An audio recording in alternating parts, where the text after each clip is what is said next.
And now, from the capital city, it's Nightique with Edward St. Pay. Welcome to Nightique. Willie Richardson, the all-pro receiver of the Baltimore Colts, died this past week.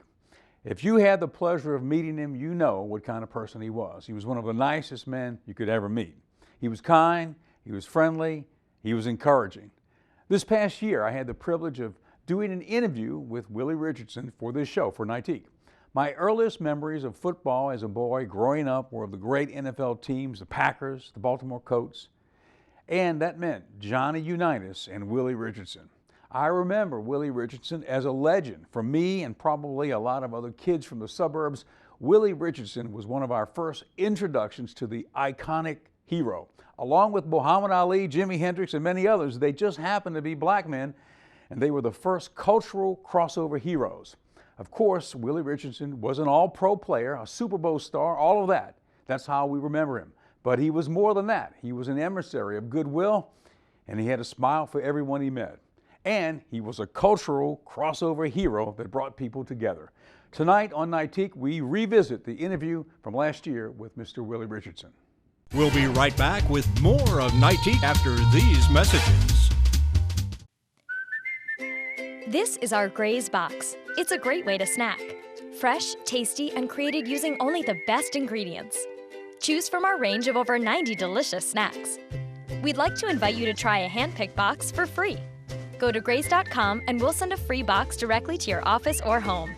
It may even help you keep your hand out of the cookie jar. Go to grays.com and enter the code GRAYS34 for a free box. Grays.com. Snacking reinvented. And now back to more Nightique. Well, welcome back to the show. Well, it's an honor to have Mr. Willie Richardson here with us tonight. Hey, always good to see you. Thank you, sir, for being here. You know, well, when you talk about legendary football players, you entered the conversation.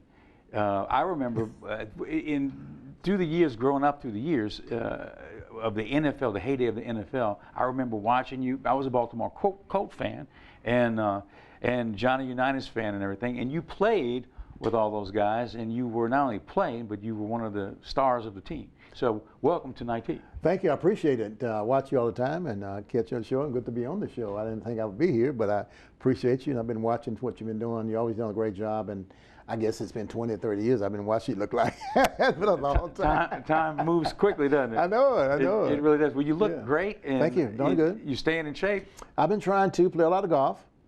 Keep myself twice, 2 or 3 times a week, and stay busy all the time. My wife got me running errands, and that helps a lot keep me in shape, I guess. So I'm in good shape, yeah. So, all right, let's go to the beginning of the story, Willie Richardson's story. Okay, you were at Jackson State. You were in the SWAC. Right. Now, at that time, not a lot of SWAC players were going to the NFL. No, we did not have a lot of SWAC players. You had the Big Ten and Pac-10 or something they called it at the time. We didn't really have very many players from the SWAC school spirit all over. I'm talking the Grambling, the Southern. Grambling had a little more than we did, but we didn't have many players going into the SWAC at the time and going into the NFL. I was very fortunate. And, you know, I came at the right time, and I think timing is so important for players to be at the right place at the right time.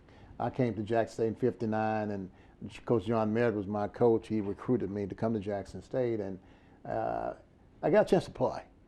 I had some good quarterbacks. Cornelius Addison was a guy from Greenwood in my first 2 years. Roy Curry was from Chicago. He lives in Chicago now, but he was from Clarksdale. He was my second 2 years quarterback, and we had a good system. And I will tell you a story how that happened, though. When I first got here, we had 2 tight ends, 3 running backs, and we ran the ball a lot. Didn't throw the ball very much.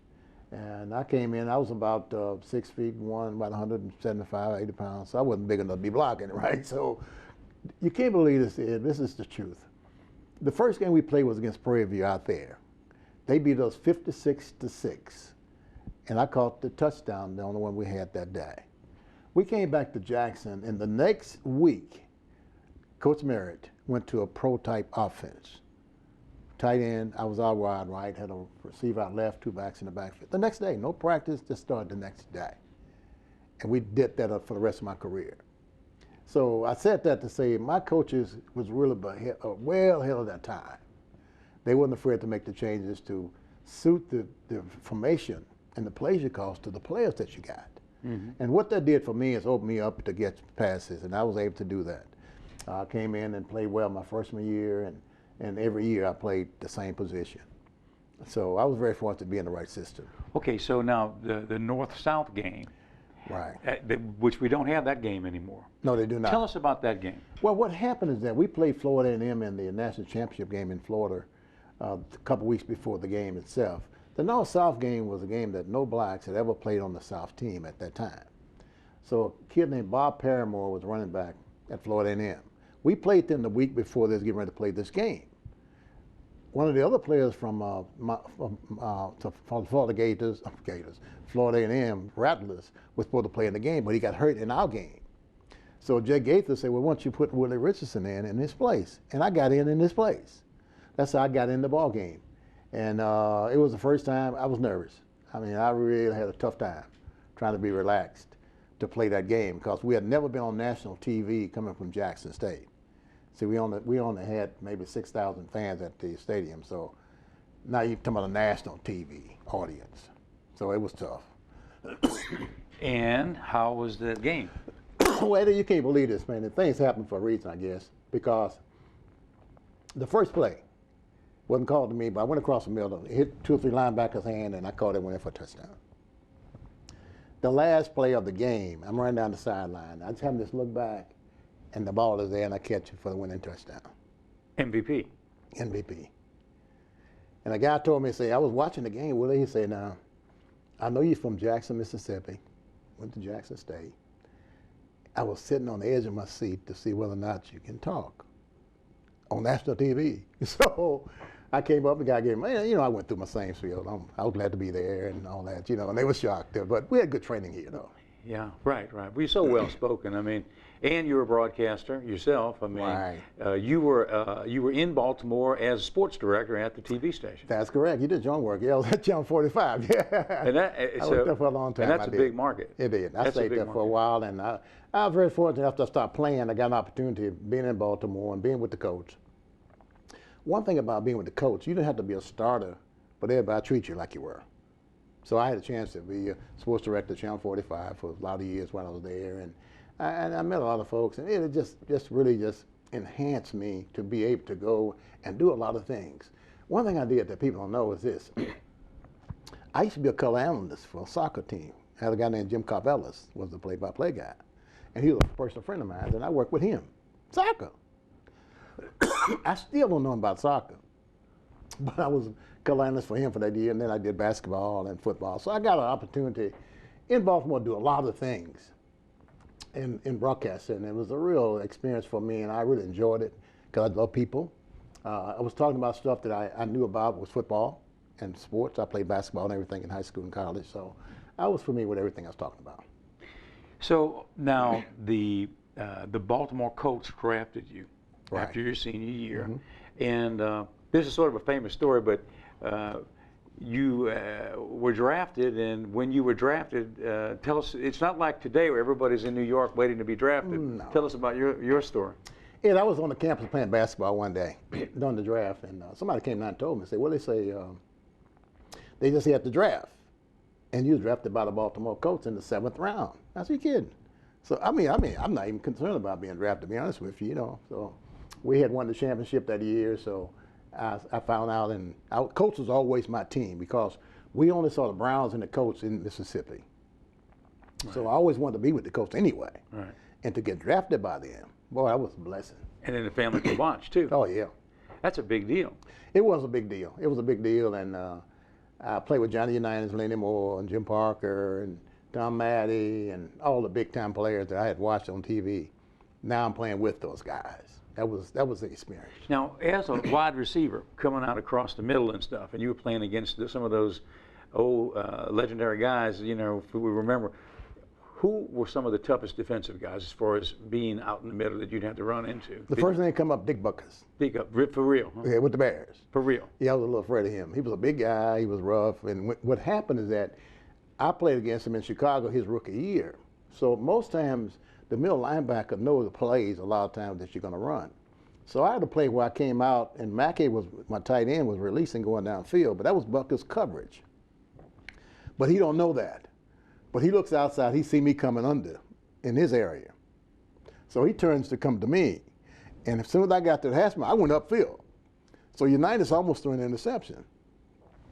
So I get back to the huddle. I'm kidding, you know, he's on me, man. You should have caught that ball. You know, you're paddling. He's raising hell, right? So my thing was this: is that I can get the hollering at from Unitas, but I might not survive a shot with Buckers. so it wasn't a whole lot of tough decisions to make at the time. I'm just thankful they didn't get intercepted. But you know, I was able to play against some great cornerbacks. I guess Nightique Lane with Detroit was one that I always remember. He was a big guy, 6'3", about 225, was rough. Played against him. I didn't know who he was at the time when I was playing with him, against him in Detroit. Caught a pass on him, one-hander, caught a pass, and I came back out inside, lined up kind of tight. I released, and he just came up and hit me, almost knocked me down. Man, I said, hey, I stay away from this guy from now on, right? So I kind of found out who he was then, so I kind of stayed away from this guy. When I was playing during the time, it's so easier to play now at the wide receiver position because you can't touch a guy after 5 yards. When I played, they beat you up all over the field till the whistle blow. And you had some mean guys, Jimmy Johnson, Nightique Lane. I can go on. You had the guys at Oakland, Willie Brown, and all those guys. They was awesome. I mean, I don't know whether these receivers today could take it. You know, the game has changed. You mentioned about how the defensive backs can't hit the receiver after 5 yards, but how they protect the quarterback. Yes. They protect, it's almost a different game. It used to be violence from beginning to end. It did. And now it's a little more controlled. Well, the good thing about when I played, well, I put it like this, the bad thing about when I played, the more violence that it was, the more they liked it. Well, yeah. You know, because everybody had a full, and we had had a middle linebacker. We had a guy named Bill Pellington. He was our middle linebacker, and he was tough in practice. You know, across the middle, he's out clotheslining. I said, man, we on the same team. So you know what he did to the opponents. You know, so yeah. That's the kind of deal it was, man. And it's just, I watch TV now, man, and I said, boy, I sure wish I could be playing now. Because during the time when I played, man, it was tough. It was awfully tough. And you didn't get hurt? Well, I was very fortunate, man. You know, I stayed in shape all the time. And one thing I did know, I always would know when I got out on the flank, I was a wide receiver on the outside, I knew where everybody was, all the patterns for everybody on our team. And then once I released, I knew where the defense was. So I knew if I got by this guy, it's going to be some guy back there waiting for me to come in there. So you got to kind of know what's going on with the whole field. Because I see guys running across the middle, they ain't paying no attention, but look, then they get caught. Boom. Boom. What happened? No, when I go across the field, I know that guy's coming this way. And that happened once in Minnesota. We played the Vikings. We on the last drive. We down by 3. Unitas throw a ball, and I'm down on the post pattern. I'm down the field, and I see the ball, and I see a guy named Krause, who was the safety. I can see him coming. So I'm saying to myself, we're going to get there about the same time to this ball.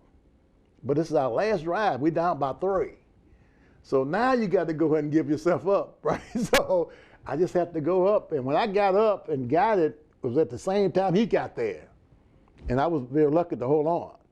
But, you know, a lot of times you got to make a decision whether you're going to survive this play, get ready for the next play, or you got to catch this one. Right. I had to do it, man. And that's the kind of situation I got into a lot. And I went to some situations like that, you know. But I think the most highlight thing of my career was I got a chance to play against Lombardi. Lombardi was a rookie at Detroit. At Detroit when I was at Baltimore. And we played in Baltimore. And Lim played my brother Gloucester. They played together at Jackson State here, right?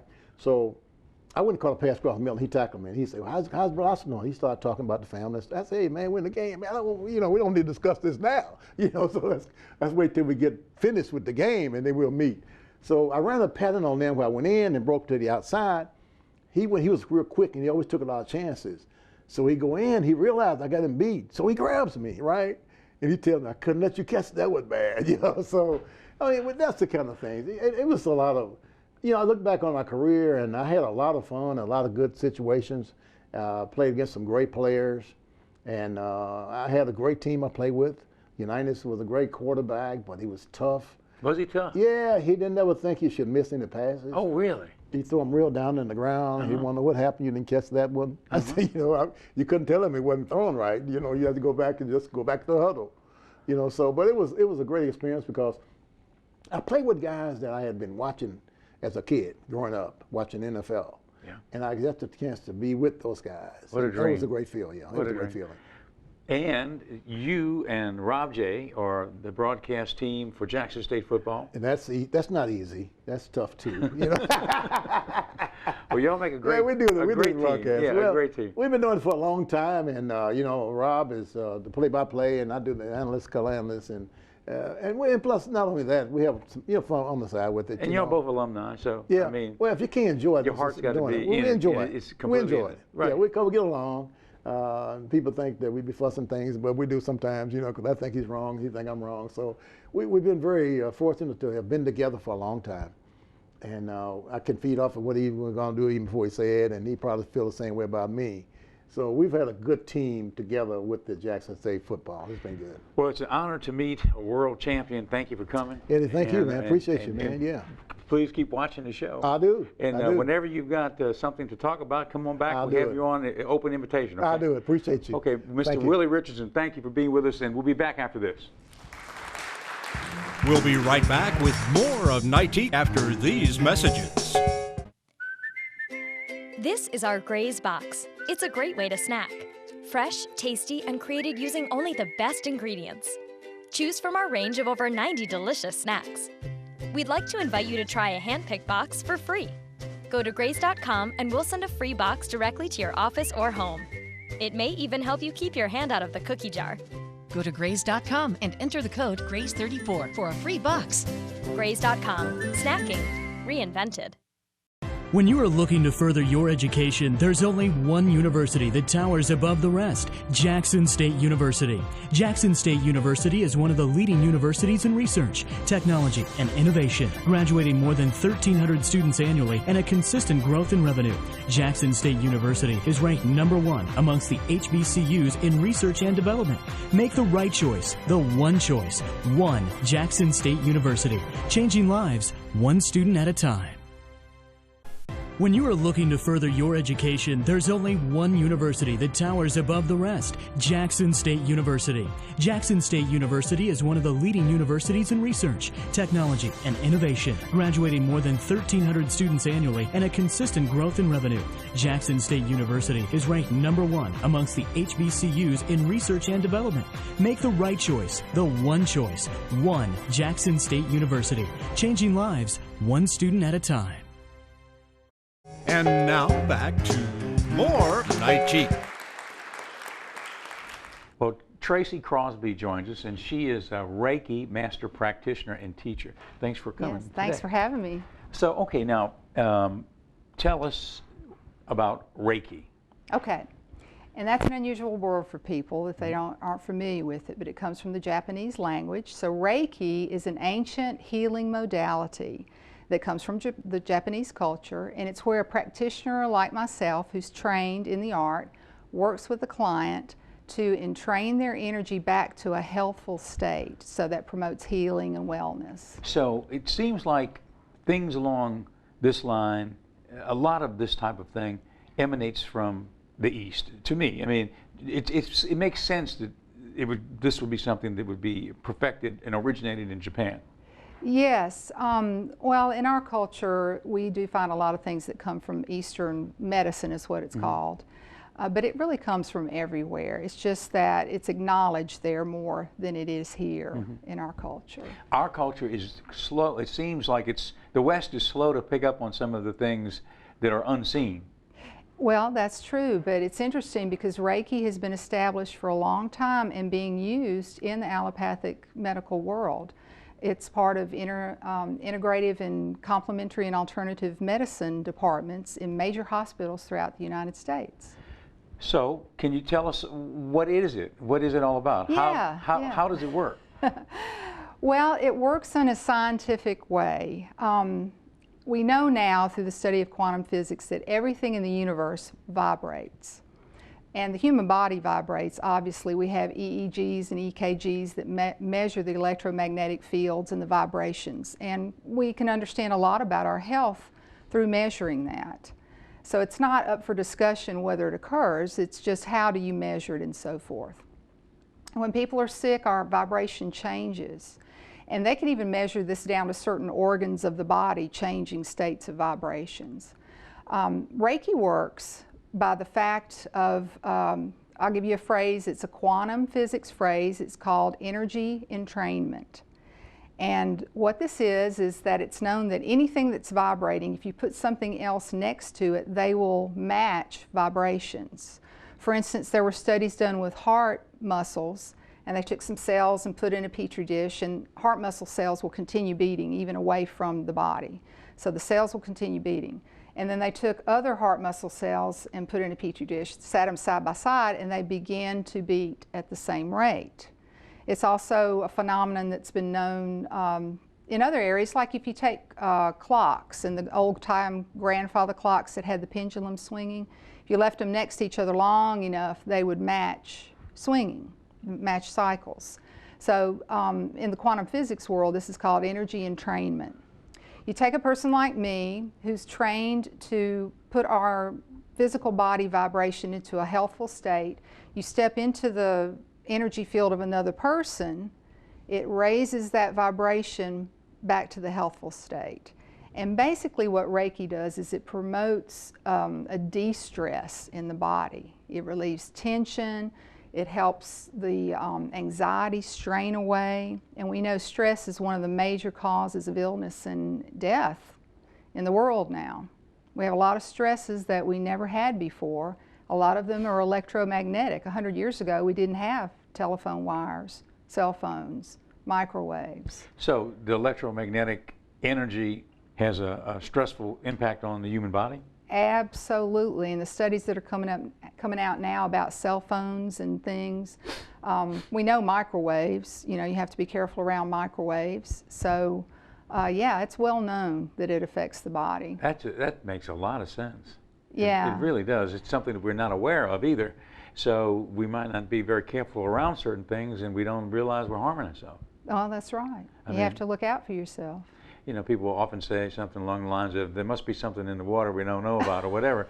But maybe that's one of the problems that people face and we don't really understand it, you know. You know, we've gotten to be a culture where we rely on other people to take care of us. And we need to be responsible for ourselves.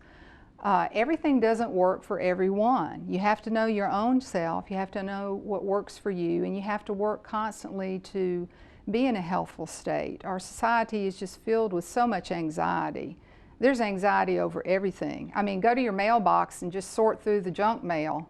That causes me anxiety. Even, you know, email too. I mean, it's just minutia. In the world, we're bombarded. So, you know, in the world itself is, you know, talking about vibrations. The world is in a vibration right now. There's so much chaos, you know, worldwide, politically and in every fashion. You know, a poor human can barely help but not be affected by all that. You know, just on your daily walk. You know.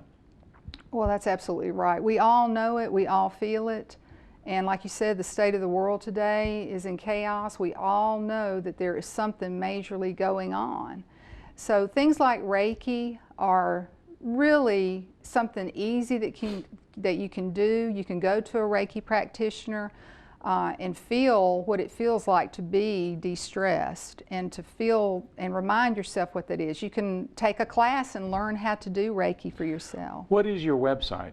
My website is called New Sun Energy Works, and so you can just put that in a search engine and it'll pop up and you can click on it and find out more. A person can go to a Reiki practitioner and you would become less stressed going through that process. Yes, that's why major hospitals offer Reiki sessions for cancer patients and other patients, because it's such an anxiety-filled thing to be ill.